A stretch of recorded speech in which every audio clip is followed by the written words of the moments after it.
नमस्ते। तपाईहरुलाई नेपालको CWC लिग 2 को गेमहरु ओडिआईको गेम कसरी लाइभ हेर्न सकिन्छ म बताउने छु। यसअघि पनि मैले बताइसकेको छु वर्ल्ड कप क्वालिफायरको गेम कसरी लाइभ हेर्ने।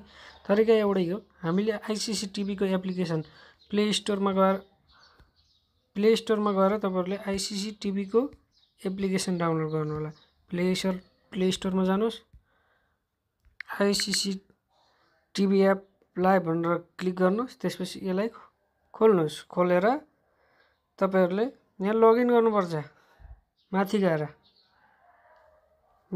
के गर्नुस्, लगइन गर्नुस्।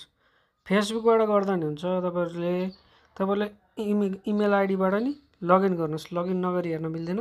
लगइन गर्दाबित्तिकै तपाईहरुको म्याच यहाँ देखाउँछ।